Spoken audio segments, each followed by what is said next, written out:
The metal walls of the containment room hummed softly, like a trapped storm. Cold white light filled the space, too bright, too empty. Inside that lonely cage sat a woman, Lieutenant Mara Venn. She didn't look like the monsters the soldiers had described. No scales, no claws. No glowing eyes. Just a tall figure with silver hair falling over her shoulders and skin pale as snow. Her eyes were calm, distant, like she had already accepted the end.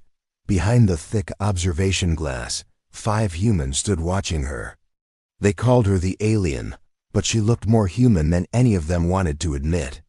For 2 days she hadn't spoken. She hadn't eaten. She hadn't moved much. Just sat there, staring at nothing. Commander Hurst leaned forward, his voice cold as metal. "She's testing us. Trying to play innocent," he said. "But she's one of them. Don't let her fool you." A young officer beside him, nervous and pale, asked, "Sir, what if she really doesn't understand our language?" "She understands," Hurst snapped. "She's pretending not to." He turned to the scientist standing nearby. "I want to see how far her kind can go without emotion. Without breaking." The head scientist, Dr. Crane, frowned slightly. "Sir, we've already run the psychological scans." "I said break her," Hurst interrupted. "She looks calm now, but everyone breaks. Even aliens." He pressed a button on the console. A red light flashed inside the cell. Mara blinked once but didn't move. "Open chamber 2, Hurst ordered. "Release the test subjects." The sound of heavy doors sliding open echoed through the steel corridors. From the darkness something moved slow, low, and growling. The soldiers outside shifted uneasily. Everyone had heard about the predator cubs creatures bred in the labs. Half animal, half weapon. They could smell fear like sharks smelled blood. A handler dragged a small cage forward. Inside were 3 cubs, each the size of a wolf pup, with sleek black fur and faint glowing lines running down their spines. Their eyes burned gold in the light. They were young, but deadly. When the door to Mara's cell opened, the sound made her lift her head for the first time. Her silver eyes flicked toward the noise-curious, not afraid. The cubs were released. They padded into the room, tails low, growling softly. Their claws clicked against the metal floor as they circled her. The soldiers behind the glass held their breath. Even Hurst leaned forward, waiting for the moment she would scream, but Mara didn't move. She didn't even flinch. She just watched them, her expression unreadable, her eyes soft and still. For several long seconds, the cubs circled closer. Their nostrils flared, catching her scent. They crouched, muscles tensing, ready to strike. And then something impossible happened. Mara spoke. It was only a whisper, a soft melody that sounded nothing like any human language. Her voice was low and calm, almost like a lullaby. The sound wasn't loud, but it filled the room. The cubs froze. Their ears twitched. Their growling stopped. Mara slowly lowered her hand to the floor and looked at them, her eyes shining faintly with silver light. She whispered again, gentle and slow. The first cub took a hesitant step toward her. The second followed. Then the third. And instead of attacking, they curled up beside her. One laid its head on her lap. Another rested near her feet. The third simply sat and stared at her, breathing slowly, calm as a child beside its mother. Gasps filled the control room. No one spoke for a full 10 seconds. "What the hell just happened?" whispered one of the guards. Hurst slammed his fist on the console. "Turn up the heat in the cell. She's doing something to them." The scientist shook his head. "Sir, their body temperature is steady. No aggression response. No stress signs. They're relaxed." "Relaxed?" Hurst's eyes widened in disbelief. "Those are predators." Inside the cell, Mara slowly stroked one of the cubs with her fingers. The creature purred a deep, vibrating sound no one had ever heard from them before. Hours passed. The cubs didn't move from her side. Every time a human guard came near, they growled softly, warning them away. But when Mara touched them, they went still again. Like water after a storm, the scientists gathered around the observation screens, whispering in shock. Dr. Crane recorded everything, voice trembling. Subject shows complete control of experimental predators through unknown emotional or telepathic link. No aggression detected. One young technician whispered, "It's like they're bonded," but Commander Hurst wasn't convinced. "She's manipulating them," he said. "This is a trick." He pressed the intercom button. His voice echoed into the room. "Lieutenant Mara Venn," he said coldly. "If you understand me, stand up." For the first time, she looked directly at the glass. Those silver eyes cut through him like a blade. And then slowly she stood still, calm, still silent. "Step away from the creatures," Hurst ordered. Mara tilted her head slightly, her voice quiet but clear. "You call them creatures," she said. "But they were born in your labs." The room went silent. Everyone stared at her. She continued softly. "You gave them fear, pain, hunger, but you took away their song." "What song?" Hurst demanded. "The song of their hearts," she said. "They don't know what they are because you made them forget." Her hand brushed one cub's back, and its glowing lines pulsed softly in rhythm with her touch. "They remember now," she whispered. The scientist whispered to Hurst, "Sir, this is remarkable. We could learn." "Shut it," Hurst barked. "She's dangerous. Prepare sedatives." Mara's eyes flickered. "You still don't understand, do you?" she said quietly. "It's not them you should fear." The lights above flickered once, then again. The cameras glitched, static spreading across the screens. A strange humming filled the air, not from machines, but from her. The cubs raised their heads, alert, as if listening to her heartbeat. The glowing lines on their backs brightened, pulsing with the same rhythm as her chest. Hurst shouted, "Cut the power!" But it was too late. The entire control room went dark for 3 seconds. When the backup lights came on, everyone looked back into the cell. Mara was still standing. The cubs were sitting beside her, eyes glowing gold. On the metal floor beneath them, strange patterns of light had appeared, like symbols, softly burning with energy. Dr. Crane whispered, Those look like communication symbols. She's not controlling them, she's teaching them." Hours later, the power was restored. The cubs were asleep, their bodies pressed against Mara's legs. The surveillance footage was analyzed again and again, but no one could explain how she'd done it. The scientists argued, the commander shouted, but nothing changed the fact that the monsters they bred were now harmless beside her. Aaron Cole, the youngest researcher, stayed behind after everyone left. He stood at the glass, watching her quietly. He'd read her file, accused of espionage, captured after a failed mission, refused to speak. But now he saw something different. She looked peaceful, almost human.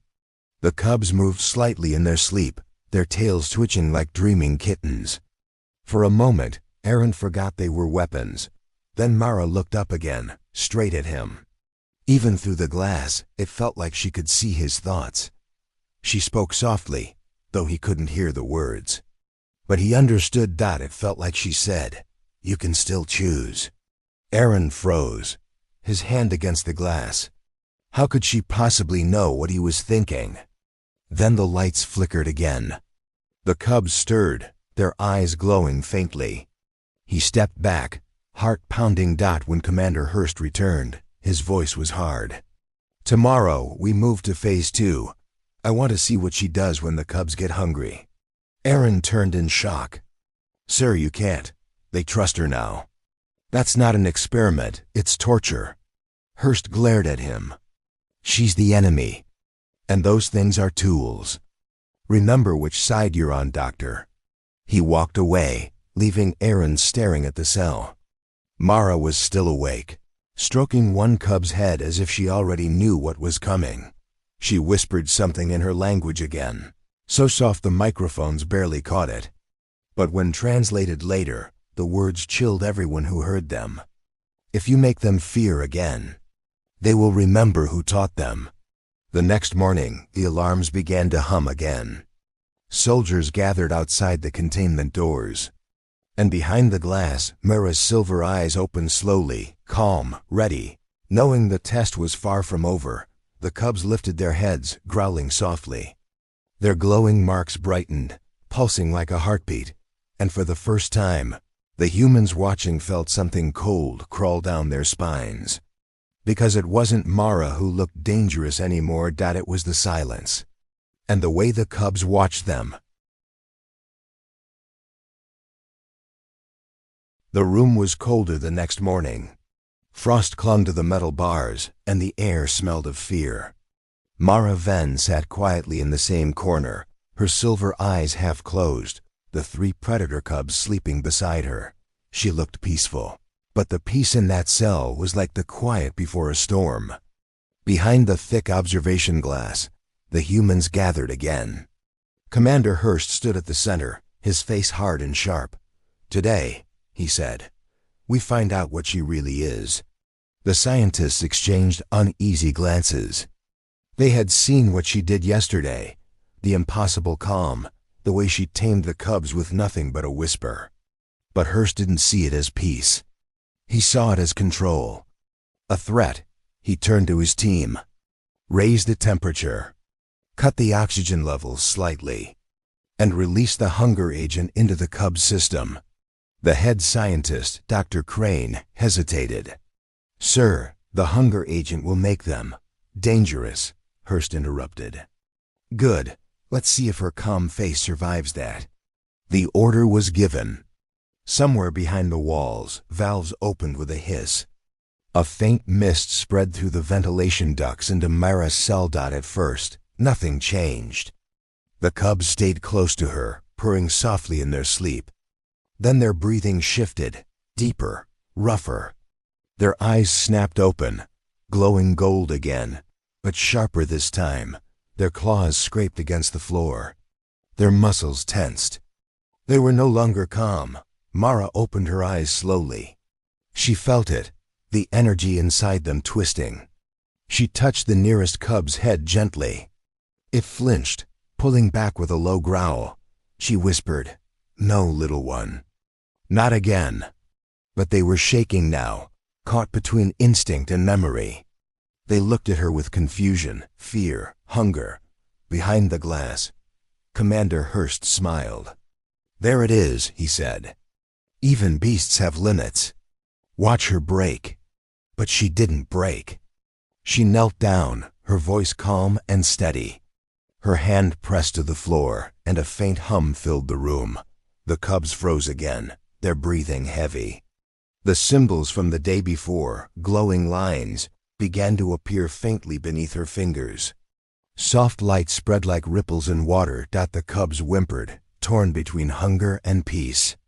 Mara's voice trembled slightly now, not from fear, but from pain. "You made them hunger to test obedience. I will give them what you cannot." She placed her other hand on the first cub's chest. The light pulsed once, bright and gentle. The cub's growling stopped. Its eyes softened. Then the second cub calmed. Then the third. The scientists were speechless. The monitors showed something strange. The hunger agent's chemical effects were neutralized inside their bodies. The cubs' heart rates slowed back to normal. Dr. Crane stared in disbelief. "She's stabilizing their biology. Without tools. Without drugs." Hurst's face twisted in anger. "She's manipulating our data. She's not saving them. She's interfering with the readings." But Aaron Cole, the young biologist, couldn't look away. He stepped closer to the glass, whispering, "No. She's healing them." For hours, Mara sat still, her hands resting on the cubs as they slowly fell asleep again. Her eyes looked tired now, but peaceful. The hum in the air faded. When the test was finally stopped, most of the scientists left the room, shaken, silent. Only Aaron stayed behind. He looked at the commander and said quietly, "Sir, this isn't right. She's not our enemy." Hurst turned sharply. "Watch your tone, Doctor." "She could have let those cubs tear her apart," Aaron said. "But she didn't. She saved them." "Why would an enemy do that?" "Because she's clever," Hurst replied coldly. "She knows you're young, idealistic, and easy to fool. Don't fall for it." Then he leaned closer, his voice low and dangerous. "Remember what happened at the station? Her kind killed 40 of our men. I'm not going to let her act innocent while she plans the next one." Aaron said nothing. But as he turned to leave, he caught one last look at Mara through the glass. She was watching him again, quiet, unreadable. Her lips moved softly. He couldn't hear the words, but he could feel them. Something inside him stirred, a mix of guilt and curiosity. That night, while the base lights dimmed to red for night mode, Aaron returned alone. He had no permission, no escort, just his keycard and his questions. He stepped into the observation room, turned off the intercom, and whispered through the glass, "Can you hear me?" Inside the cell, Mara opened her eyes. The cubs lifted their heads, glowing faintly in the dark. Aaron hesitated, then spoke again. "I know you understand. I saw what you did. Tell me, what are you?" Mara tilted her head, then stood slowly. She walked toward the glass until her face was only inches away from his dot. Her voice was soft but steady. "I am what your kind forgot to be." Aaron frowned. "What does that mean?" She looked down at the cubs. "You build weapons from innocence. You teach pain before kindness. You create hunger, then call it nature." He swallowed hard. We're trying to survive." Her gaze lifted, silver and sharp. "So are we." He hesitated. "You mean your people?" She nodded slowly. "When your ships came, you called it first contact. But it was invasion. You feared what you did not understand." Aaron felt his chest tighten. He'd studied the reports, all saying they attacked first.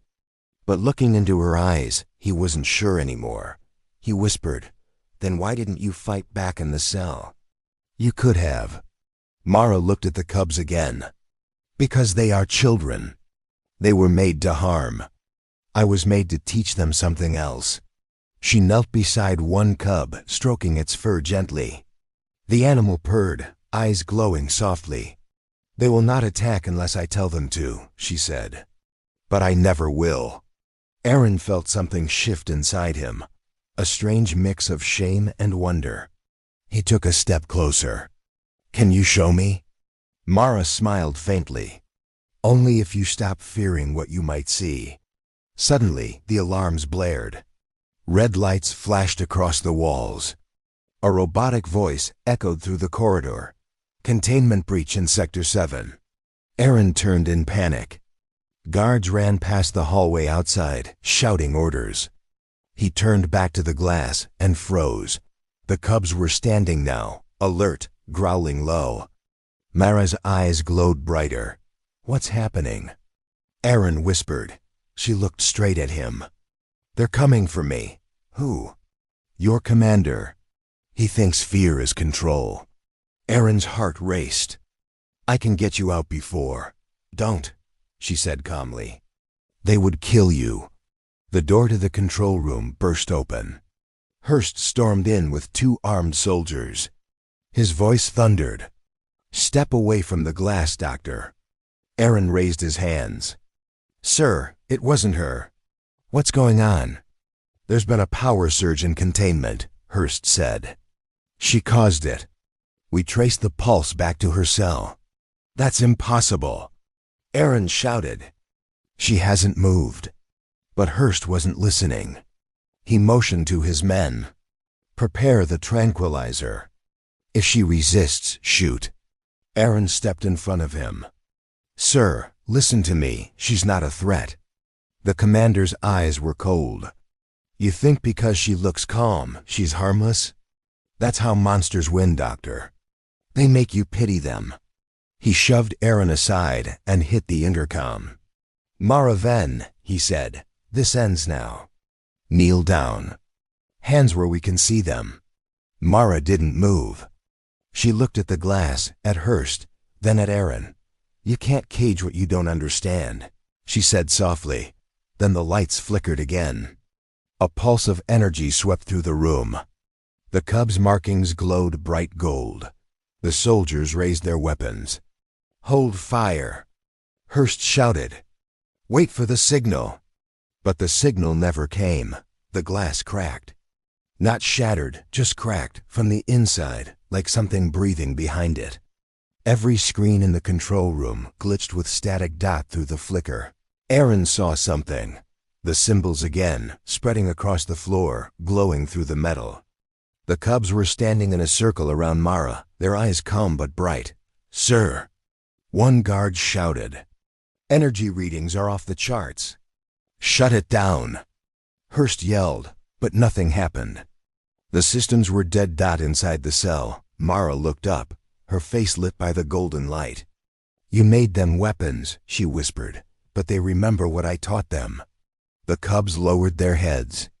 The symbols on the floor pulsed once, and the lights went out completely. When power returned 10 seconds later, everyone froze. Mara was still there, standing, unharmed. The Cubs were calm again, resting beside her, but the walls were covered in new symbols. Not glowing this time, but carved, burned into the steel like molten writing. Aaron stared, whispering. She wasn't trying to escape. Dr. Crane arrived moments later, reading the patterns through the glass. "These are protective sigils." She was shielding the Cubs. Shielding them from what? Hurst snapped. Aaron turned slowly toward him. "From you," he said. Hurst's expression darkened. "Tomorrow we end this. I don't care what it takes." Mara sat back down as the humans argued. The Cubs curled up beside her again, peaceful and warm. Her silver eyes closed slowly. She whispered words that no microphone could record. A promise to something greater than the cage. Something waiting just beyond the walls. Tomorrow the truth will break its chains.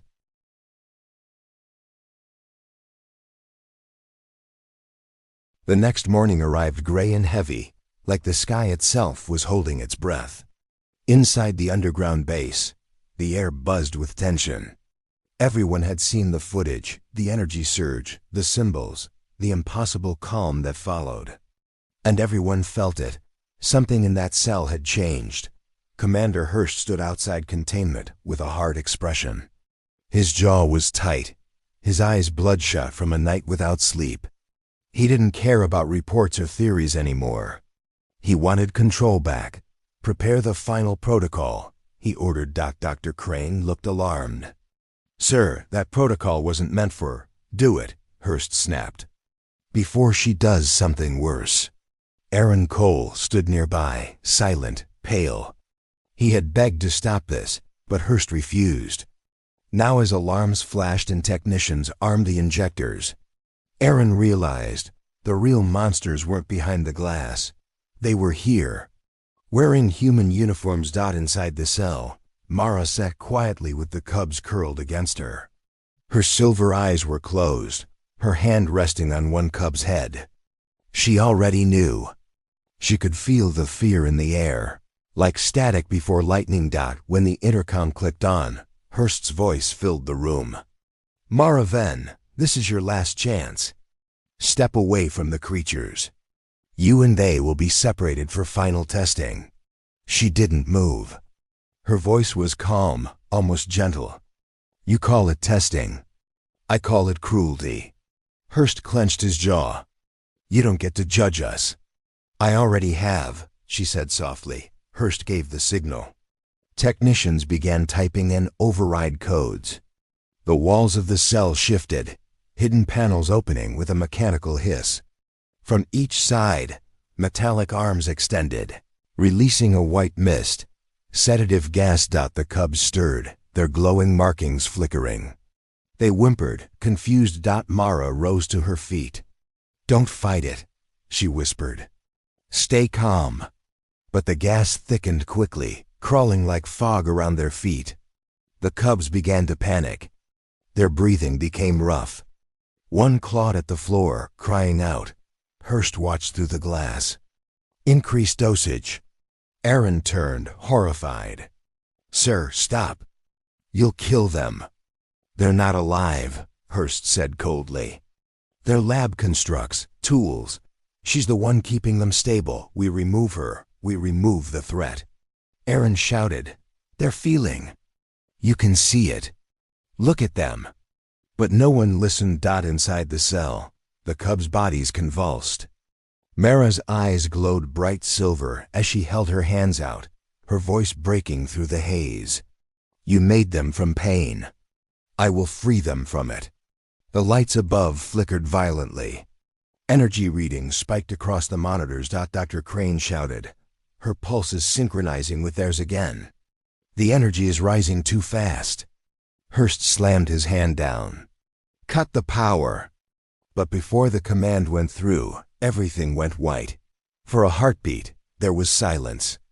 Then the floor shook. The containment walls cracked, glowing symbols burning across them. The glass between observer and subject began to shimmer, then melt, as if dissolving into light. Aaron covered his face from the blinding glare. When his vision cleared, he gasped. The gas was gone.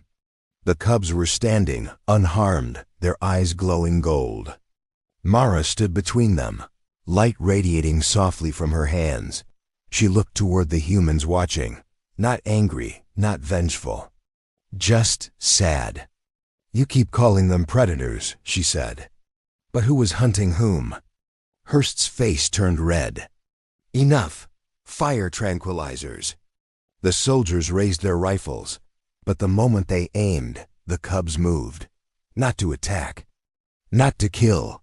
They stood in front of her like a shield, their glowing lines expanding outward. A pulse of golden light burst from the floor. The rifles jammed instantly. Power in the room flickered. Monitors exploded in sparks.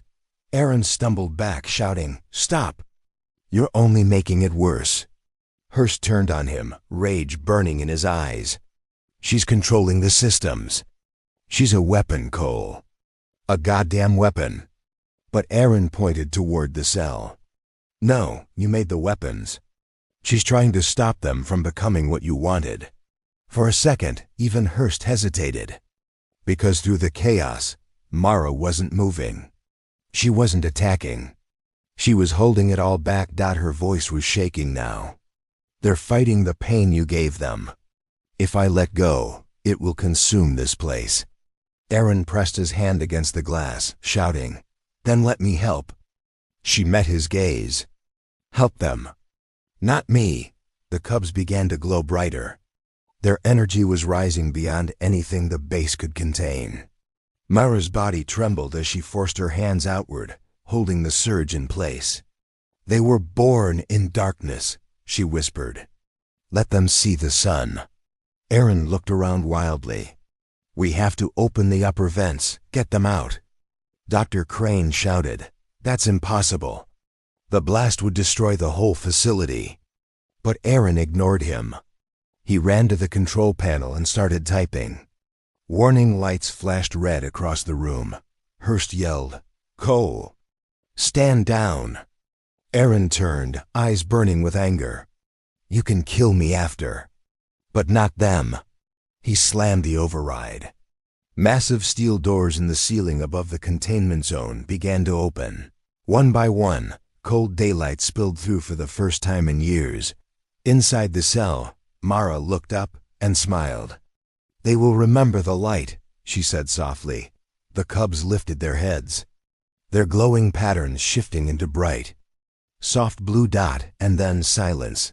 The light around Mara expanded outward, engulfing the entire room. It wasn't an explosion. It was release. The walls melted away like sand in the wind. When it was over, the base was in ruins. But where the cell once stood, there was no fire. Only a patch of scorched earth, covered in glowing symbols, slowly fading under the morning sun. Hours later, rescue teams searched the wreckage. They found no trace of Mara, no sign of the cubs. Just one survivor sitting near the ruins, Aaron Cole, barely conscious. When he woke, his first words were, "Don't call them monsters." They tried to question him, but he said nothing more. Weeks passed.